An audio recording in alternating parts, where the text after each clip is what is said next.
The text message that destroyed my life arrived at 11:47 p.m. on a Tuesday. I was lying in bed next to my wife Julia, scrolling through work emails about freight schedules, when her phone buzzed on the nightstand. The screen lit up with a preview that made my blood freeze. "Can't wait for you to make me late again tomorrow, boss man. You know exactly how I like it." I stared at those words until they burned into my retinas. Julia stirred beside me, her perfectly highlighted hair spread across the pillow like she was posing for a magazine. Even in sleep, she looked calculated. I'd married an Instagram filter come to life. "My name is Alex Foster. I'm 39 years old, and I drive freight trains for Norfolk Southern Railway through the industrial wasteland of northern New Jersey. It's honest work that keeps America's supply chain moving," though my wife never missed a chance to remind her friends that she was the one with the real career in tech logistics. Julia Foster, project manager extraordinaire, pulling down 6 figures while her husband played with toy trains. That night, watching her sleep peacefully, after receiving what was clearly a booty call from her boss, I realized I'd been living in a carefully constructed lie. All those late nights at the office, all those weekend team-building exercises, all those times she'd roll over and claim she was too tired, it all made perfect sense now. I slipped out of bed and padded to the kitchen, my bare feet silent on the cold, hardwood floors. Julia had insisted we install to match her Pinterest boards. Our house in Millfield was her masterpiece of suburban perfection. Granite countertops, stainless steel appliances, and a mortgage that kept me working 60-hour weeks. Every surface gleamed under recessed lighting that cost more than my first car. Standing at the kitchen island, I replayed the last 6 months in my mind. Julia's promotion to senior project manager under Glenn Marks had coincided perfectly with her sudden interest in yoga pants, expensive lingerie, and a gym membership she claimed was for stress relief. The woman who used to complain about walking to the mailbox was suddenly doing hot yoga 3 times a week. Glenn Marks. I'd met him exactly once, at Julia's company Christmas party. 48 years old, silver hair, expensive suit, and the kind of predatory smile that belonged in a corporate boardroom or a used car lot. He'd gripped my hand too firmly and made jokes about Julia being indispensable, while his eyes roamed over her like she was inventory. His wife Michelle had stood beside him looking bored and bitter, clutching a martini glass like a weapon. The next morning, Julia bounced into the kitchen wearing a dress that cost more than I made in a week. She kissed my cheek with lips that tasted like lies and grabbed her coffee to go. "Working late again tonight, honey?" she chirped, not meeting my eyes. "Big presentation tomorrow." "Of course you are," I replied, keeping my voice neutral. "Wouldn't want to disappoint Glenn." She paused at the door, her hand on the handle. For just a moment, something flickered across her face, guilt, maybe, or fear. Then the mask slipped back into place. "You know how important this job is to us, Alex? To our future." Our future, right. I watched through the window as she climbed into her BMW, another necessity for her career, and drove away to go screw her boss. I called in sick to work for the first time in 3 years. Dave, my supervisor, was understanding. "Take care of yourself, Foster. These freight schedules will survive one day without you." If only he knew what was really making me sick. I spent the morning going through Julia's things with the methodical precision of a freight manifest inspection. In her jewelry box, hidden behind a velvet divider, I found a second cell phone, a burner phone with exactly 1 contact. G. The text history was a masterclass in adultery. Months of messages detailing hotel room numbers, lunch hour rendezvous, and explicit descriptions of what they'd done and planned to do. My wife, the woman who claimed missionary position was adventurous, was apparently quite the gymnast when properly motivated. The most recent exchange made my hands shake. Julia: "Alex is getting suspicious. Maybe we should cool it for a while." G: "Don't worry about the train conductor. He's too stupid to figure anything out. Besides, you're too good at this to quit now." Train conductor. Like my job was some kind of joke. Like I was some kind of joke. I photographed every message, every photo they'd exchanged, every piece of evidence of their betrayal. Then I put everything back exactly as I'd found it and waited for Julia to come home. She arrived at midnight, claiming the presentation had run late and the team had gone for drinks to celebrate. Her hair was mussed, her lipstick gone, and she smelled like expensive cologne that definitely wasn't mine. "How was your day, honey?" she asked, kicking off her heels with theatrical exhaustion. "Enlightening," I said from my chair in the living room darkness. She froze in the doorway, silhouetted by the hallway light. "Alex, why are you sitting in the dark?" I turned on the table lamp and smiled at her, really smiled for the first time in months. "Just thinking about our future, Julia, about trains and schedules, and how sometimes the most important cargo gets derailed." She stared at me for a long moment, her face pale in the lamplight. Then she shook her head and headed for the stairs. "You're being weird, Alex. I'm tired. We'll talk tomorrow." But I wasn't done talking. Not by a long shot. The next evening, I followed her. Julia thought she was meeting Glenn at the Marriott downtown, but I was parked across the street watching them through the hotel bar's floor-to-ceiling windows. They sat in a corner booth, his hand on her thigh, her head thrown back in laughter at something he'd whispered in her ear. I took pictures. Lots of pictures. When they headed for the elevators, I called the hotel and asked to be connected to Glenn Mark's room. The desk clerk was happy to help. "I'm sorry, sir, but Mr. Marks checked out this morning. However, we do show a reservation under that name for room 1247 tonight." "Perfect," I said. "That's exactly what I needed to know." I drove home and waited. Julia stumbled in at 2 a.m. reeking of sex and lies. She claimed she'd been at Vanessa's house, helping her friend through a crisis. When I asked what kind of crisis, she got defensive. "Why are you interrogating me, Alex? Don't you trust me?" The irony was so thick I could have cut it with a freight hook. "Of course I trust you," I lied smoothly. "You're my wife, the mother of my future children. Why wouldn't I trust you?" Something in my tone made her step back. Good. She should be afraid. The next week I made some calls. My buddy Marty, who worked the rail yards with me, had a cousin who was a private investigator. For $500, he confirmed what I already knew.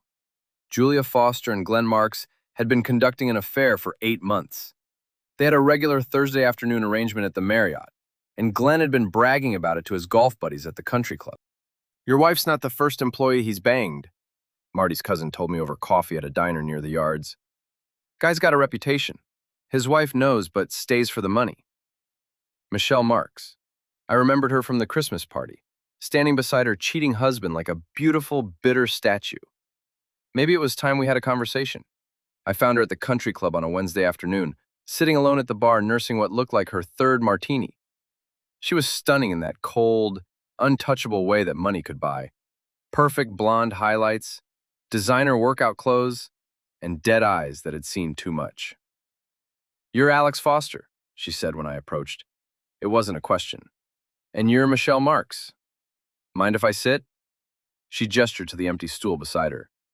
"I've been wondering when you'd show up. Took you longer than I expected." "You knew?" She laughed, but there was no humor in it.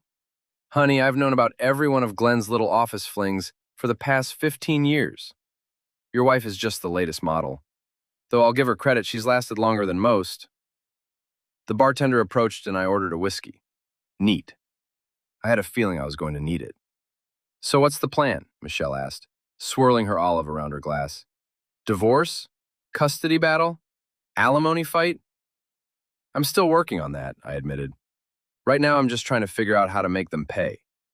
Michelle smiled for the first time since I'd sat down. It was sharp and predatory, like a shark smelling blood in the water. "Oh, Alex," she said, raising her glass in a mock toast. "I think we're going to be very good friends." That night, Julia came home with news that changed everything. "Alex, honey, we need to talk." She was practically glowing, bouncing on her toes like a teenager with a secret. "I have something amazing to tell you." I looked up from my dinner, leftover Chinese takeout eaten alone, while my wife was working late again. "What's that?" She took a deep breath, clasped her hands together, and smiled the brightest smile I'd seen from her in years. "We're having a baby." The chopsticks slipped from my fingers and clattered onto the plate. "What?" "I'm pregnant. 8 weeks along. I found out today at the doctor's office. Isn't it wonderful?" I stared at her radiant face, doing the math in my head. 8 weeks ago, Julie and I hadn't had sex in over a month. But 8 weeks ago was right around the time her affair with Glenn had started getting serious. according to the text messages I'd photographed. "Whose baby is it, Julia?" The words came out before I could stop them. Her face went white, then red, then white again. "What did you say?" I stood up slowly, my hands clenched at my sides. "I asked whose baby you're carrying, because unless it's the second coming of Christ, that kid isn't mine." She stumbled backward, gripping the kitchen counter for support. "Alex, how can you say that? Of course it's yours. You're my husband. And Glenn Marks is your boss, the one you've been screwing for 8 months." The silence stretched between us like a live wire. Julia's mouth opened and closed soundlessly, like a fish drowning in air. "I don't know what you think you know," she finally whispered, "but you're wrong." I pulled out my phone and scrolled to the photos I'd taken of her text messages. Her face crumpled as I read them aloud, her own words condemning her with every syllable. "Can't wait for you to make me late again tomorrow, boss man. You know exactly how I like it." That's from last Tuesday. Or how about this one? "Alex is working a double shift Saturday. We'll have the whole afternoon." That was 3 weeks ago.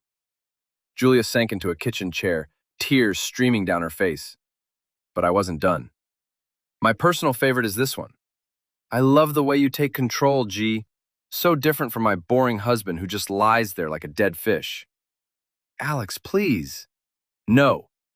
I slammed the phone down on the counter hard enough to make her jump. "You don't get to please me. You don't get to cry and expect sympathy. You made your choices, Julia. Every single one of them." She looked up at me with mascara-streaked cheeks, and for a moment I almost felt sorry for her. Almost. "It was a mistake," she sobbed. "It didn't mean anything. I was confused and lonely, and he made me feel special." "Special?" I laughed, but there was no humor in it. "You felt special being one of Glenn Marks's office conquests? You felt special carrying his bastard child while lying to your husband?" "The baby could be yours," she said desperately. "We need a paternity test. We need to be sure." "Oh, we'll get a paternity test," I assured her. "And when it comes back proving that kid belongs to your boss, what then? You think Glenn's gonna leave his rich wife for you? You think he's gonna play happy family with his pregnant employee?" The look on her face told me she hadn't thought that far ahead. Julia had always been good at tactics, but terrible at strategy. "I can fix this," she whispered. "I can make it right."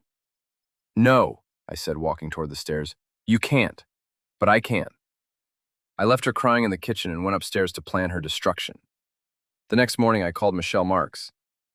"I need to see you," I said when she answered. "Julia's pregnant." There was a pause. "Glenn's? Has to be. We haven't had sex in 2 months." "That stupid son of a bitch," Michelle said, but she sounded more amused than angry. "He swore he was being careful this time." "This time? Oh, honey, this isn't Glenn's first illegitimate child. But it might be his last if we play this right. Meet me at the club in an hour." Michelle was waiting for me at the same bar, but this time she was stone sober and dressed for war in a black business suit that probably cost more than my monthly salary. "Here's what's going to happen," she said without preamble. "Glenn is going to deny the baby is his. He's going to pressure your wife to get an abortion or claim it's yours. When she refuses, he's going to start making her life at work very difficult." "How do you know all this?" "Because I've seen this movie before. 3 times, actually. Glenn has a type, and pregnant employees who won't disappear quietly aren't it." I felt something cold and hard settling in my chest. "What did you have in mind?" Michelle smiled that shark smile again. "Mutually assured destruction.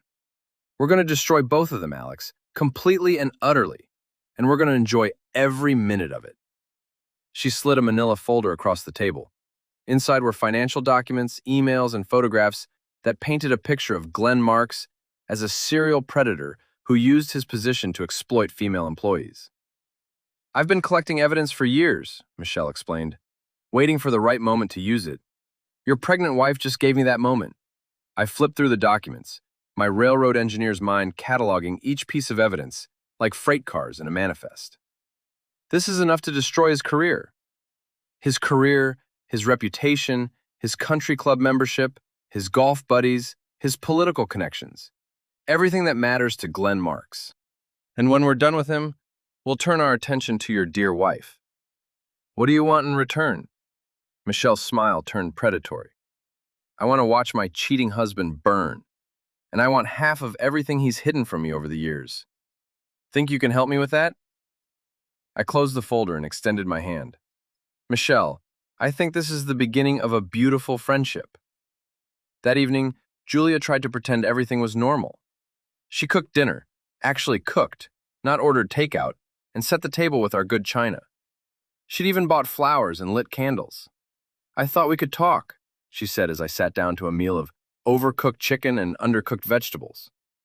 Julia had many talents, but cooking wasn't one of them. About what? About us, about the baby, about our future. I cut a piece of chicken and chewed it slowly, watching her fidget in her chair. What about our future?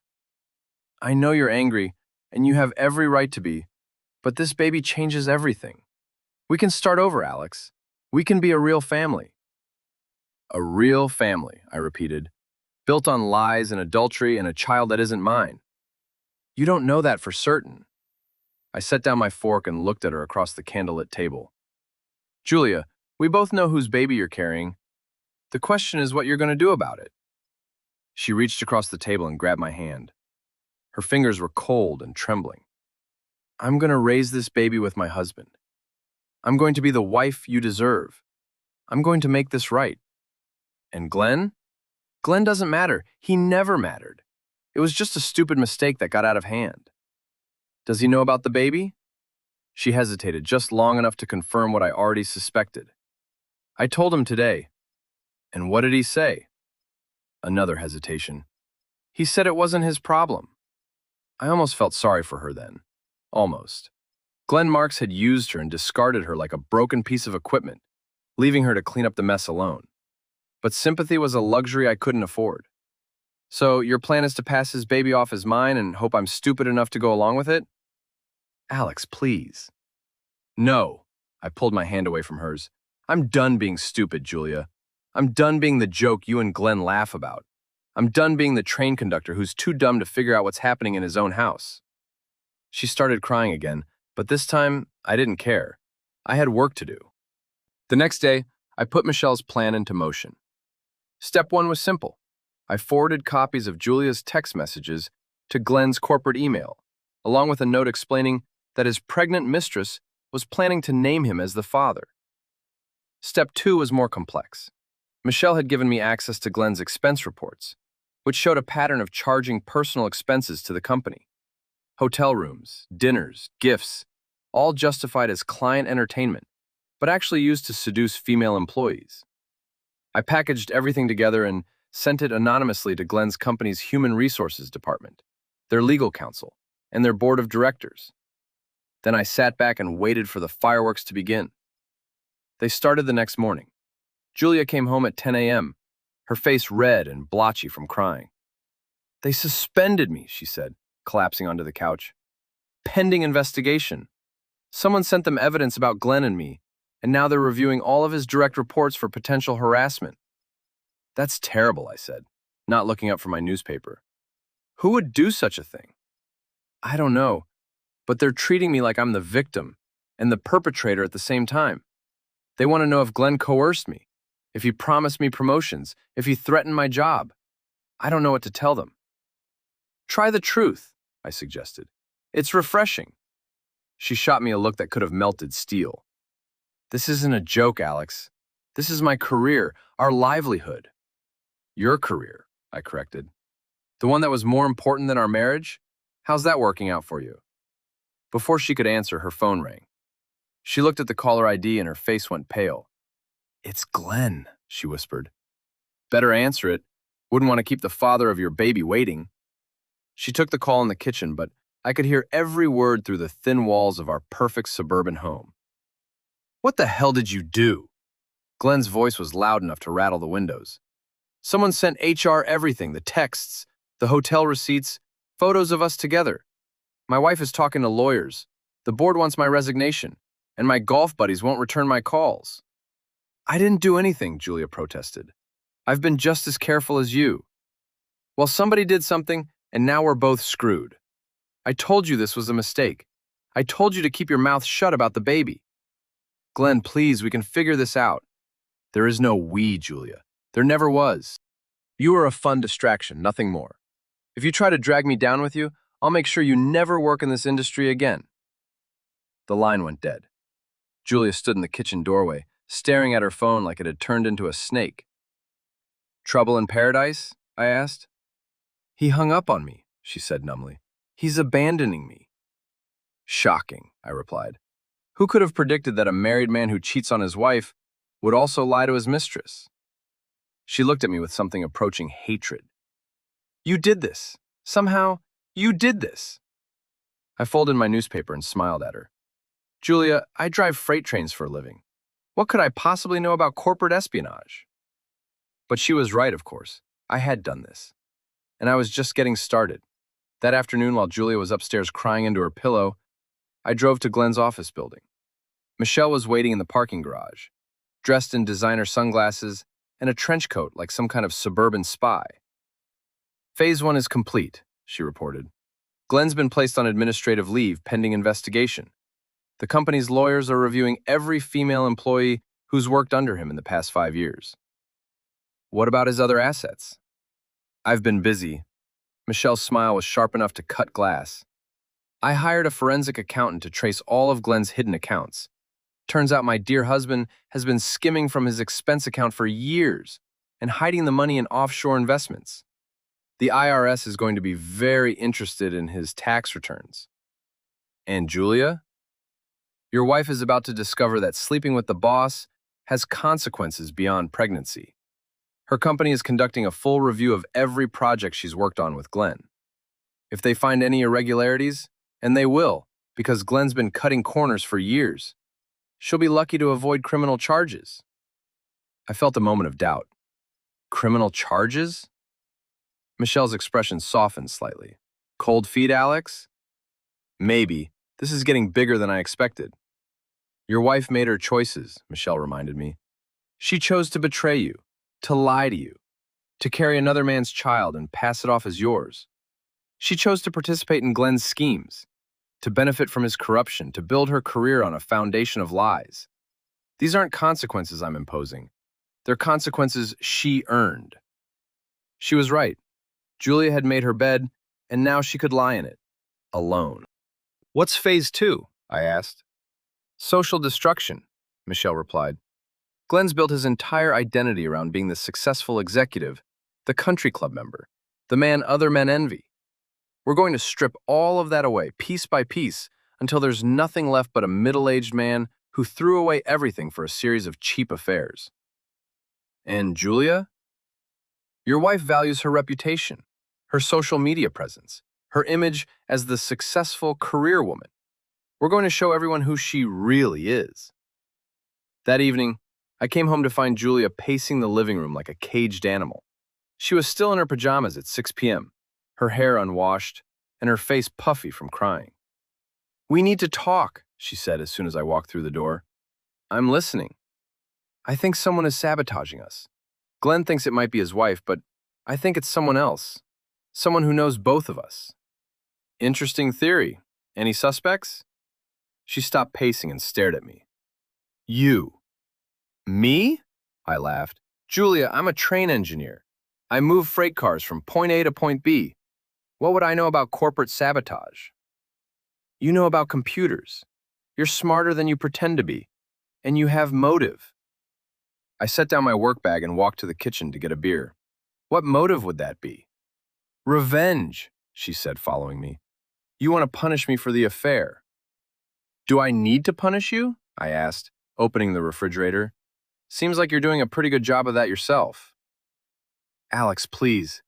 If this is you, you have to stop. My career is ruined. Glenn won't even take my calls. I'm pregnant and alone, and I don't know what to do." I turned to face her, beer in hand. "You're not alone, Julia. You have me."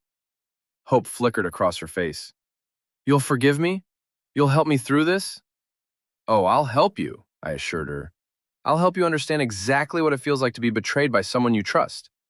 I'll help you experience the humiliation of having your private business exposed for everyone to see. I'll help you learn what it's like to lose everything you thought was important." The hope died in her eyes. "It is you." Prove it, I said, taking a long drink of my beer. She couldn't, of course. Michelle and I had been very careful to cover our tracks. But Julia knew, and knowing without being able to prove it was its own special kind of torture. Over the next week, the walls closed in on both of them. Glenn's company fired him for cause, which meant no severance package and no references. The IRS launched an investigation into his finances. His country club revoked his membership. His golf buddies stopped returning his calls. Julia's situation was even worse. The company's investigation revealed that several of her projects had been approved through irregular channels, with Glenn overriding normal procedures to fast-track her work. It looked like favoritism at best, corruption at worst. They terminated her employment and flagged her file to prevent her from being hired by any of their partner companies. But the professional destruction was just the beginning. Michelle had connections throughout their social circle, and she used every one of them to spread the story of Glenn's affair and Julia's pregnancy. Within days, it was the hottest gossip at every country club, book club, and charity event in the county. I watched it all unfold with the satisfaction of an engineer watching a perfectly timed freight schedule. Every piece of their lives derailed exactly when and where I'd planned. The final phase began on a Thursday evening. Julia had been drinking, something she'd never done before the pregnancy, but desperate times called for desperate measures. She was sitting at the kitchen table with an empty wine bottle and a glass that had seen better days. "I know it was you," she slurred as I walked in from work. "You and that bitch Michelle Marks." "Language, Julia, think of the baby." "Fuck the baby," she snapped, then immediately looked horrified at her own words. "I didn't mean that." "Didn't you?" She started crying again, ugly sobs that shook her whole body. "I don't know what to do, Alex. I lost my job. I can't get another one. Glenn won't even acknowledge the baby is his. I'm going to be a single mother with no income and no prospects." "You're not single," I pointed out. "You're married to me." She looked up with red-rimmed eyes. "You hate me." "I don't hate you, Julia. I hate what you did. I hate how you made me feel. I hate the lies and the betrayal, and the way you and Glenn laughed about how stupid I was. But I don't hate you." "Then help me," she begged. "Please. I'll do anything to make this right." I sat down across from her at the table, where we'd shared thousands of meals during our marriage. "Anything?" "Yes, anything. Tell me the truth, all of it. When it started, how it started. Every detail of your affair with Glenn Marks." She flinched like I'd slapped her. "Why?" "Because I need to hear it. I need to understand how my wife turned into someone I don't recognize." So she told me. Everything. How Glenn had started with small compliments and professional encouragement. How he'd gradually escalated to personal conversations and private dinners. How he'd made her feel special and desired in ways I apparently never had. She told me about the first time they'd kissed, in his office after everyone else had gone home. About the first time they'd had sex, in a hotel room after a fake business conference. About how she'd justified it to herself as a temporary escape from her boring marriage and mundane life. "I never meant for it to go this far," she finished. "I never meant to get pregnant. I never meant to hurt you." "But you did," I said quietly. "You did all of those things." "I know, and I'm sorry. I'm so, so sorry." I looked at her across the table. My wife of 7 years, the mother of another man's child. The woman who'd betrayed me in the most fundamental way possible. She was broken, desperate, and completely at my mercy. It should have felt better than it did. "Here's what's going to happen," I said. "You're going to pack your things and move out. You're going to file for divorce and ask for nothing. No alimony, no property settlement, nothing. You're going to have that baby and raise it on your own, without any help from me or Glenn." "Alex, no." "I'm not finished. You're going to tell everyone that the divorce was your idea, that you realized you'd made a mistake and wanted to give me a chance to find someone who deserves me. You're going to take full responsibility for destroying our marriage. And if I don't?" I pulled out my phone and showed her the screen. It was a video file labeled Julia's Greatest Hits. "I've compiled every text message, every photo, every piece of evidence of your affair into a nice little documentary. If you don't cooperate, it gets posted to Facebook, Instagram, YouTube, and every social media platform I can find." Your family, your friends, your former coworkers. Everyone will get to see exactly what kind of person you really are. Her face went white. You wouldn't. Try me. She stared at the phone like it was a loaded gun pointed at her head, which, in a way, it was. How long do I have? 1 week. And Julia, don't even think about trying to take anything that isn't yours. I've documented every asset we own, every bank account, every investment. If so much as a coffee mug goes missing, the video goes live. She nodded numbly and stumbled upstairs to start packing. I sat alone in the kitchen, listening to her move around above me, and tried to feel victorious. I'd won. I'd destroyed my cheating wife and her lover completely and utterly. I'd gotten my revenge. So why did I feel so empty? The answer came to me as I heard Julia's car pull out of the driveway for the last time. Revenge was a dish best served cold, but it was still just an empty plate when you were done eating. 3 months later, I ran into Michelle Marks at the grocery store. She looked fantastic, tanned, relaxed, and wearing clothes that actually fit her personality instead of her husband's expectations. Alex, she called out, pushing her cart over to mine. How are you doing? Good, I said and meant it. You look happy. I am happy. The divorce was finalized last week. I got the house, half the investments, and full custody of our dignity. She laughed. Glenn's living in a studio apartment and driving a 10-year-old Honda. His new girlfriend is 23 and works at Hooters. And Julia? Last I heard, she was working at a call center and living with her mother. The baby's due next month. Michelle's expression softened. Any regrets? I thought about it. Did I regret destroying my marriage? Did I regret ruining Julia's life? Did I regret becoming the kind of man who could orchestrate someone's complete downfall? No, I said finally. No regrets. Michelle smiled and squeezed my arm. Good for you. Some people deserve exactly what they get. As I drove home to my empty house, I reflected on the past few months. Julia was gone, Glenn was ruined, and I was free to start over. It wasn't the life I'd planned, but it was the life I'd chosen. My phone buzzed with a text message. For a moment, my heart jumped. Old habits die hard. But it wasn't Julia. It was Dave from work, asking if I wanted to pick up some overtime this weekend. I texted back, absolutely. I've got nowhere else to be. And for the first time in months, that felt like a good thing. 6 months after Julia moved out, I got a call from a lawyer I didn't recognize. Mr. Foster, this is regarding the paternity test for Julia Foster's child. My blood went cold. What paternity test? The one ordered by the family court as part of your divorce proceedings. The results are in, and I'm required to notify you that you are not the biological father of the child in question. I know that, I said. I never thought I was. Nevertheless, the court wanted to make it official. The biological father has been identified as Glenn Marks, but he's refusing to acknowledge paternity or provide support. I almost felt sorry for Julia then. Almost. She was a single mother with no job prospects, no money, and no support from either of the men in her life. It was exactly what she deserved, but it was still sad. Is there anything else? I asked the lawyer. Just one thing. Mrs. Foster asked me to tell you that she's sorry. She wanted you to know that she understands why you did what you did, and she doesn't blame you. I hung up without responding. Julia's forgiveness was the last thing I wanted or needed. That evening, I was sitting on my back porch with a beer, watching the sunset paint the sky in shades of orange and red. It was peaceful in a way my life hadn't been for years. No lies, no betrayal, no pretending to be someone I wasn't. My phone rang. The caller ID showed a number I didn't recognize, but the area code was local. Hello? Alex, it's me, Julia. Her voice was smaller than I remembered, tired and defeated. What do you want? I just wanted to thank you. That wasn't what I'd expected. Thank me? For not posting that video, for letting me keep some dignity through all of this. I know you could have humiliated me completely, but you didn't.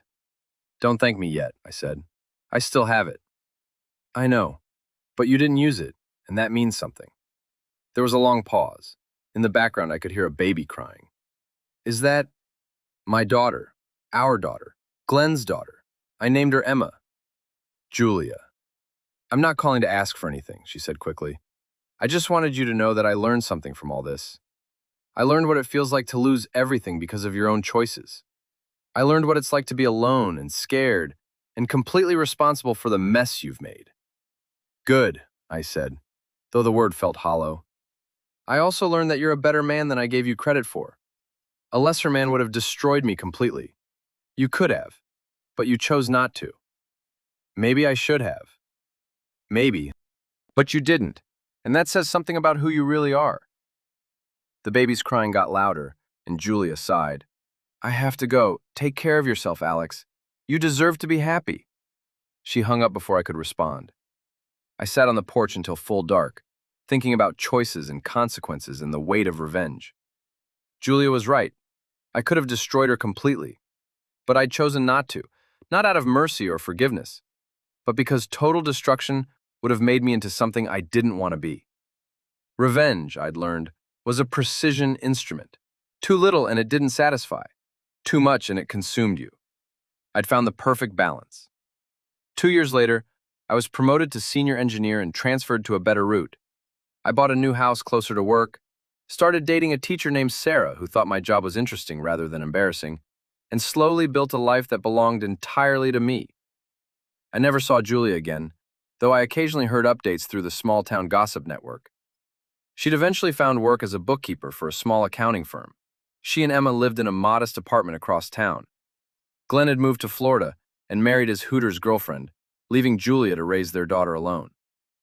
It wasn't the life any of us had planned, but it was the life we'd earned through our choices. Sometimes late at night, I wondered if I'd been too harsh, if I'd let my anger and hurt drive me to cruelty. But then I'd remember the text messages, the lies, the way they'd laughed about my stupidity, and the doubt would fade. Some trains, once derailed, can never get back on track. Julia had chosen to derail our marriage, and I'd simply made sure she felt the full impact of the crash. As I sat in my new living room, in my new house, with my new life spread out before me like an empty railroad track, I realized something important. Revenge wasn't about making them pay. It was about making sure they understood the true cost of their choices. Julia understood now. So did Glenn. And so did I. The train had finally reached its destination, and I was exactly where I belonged.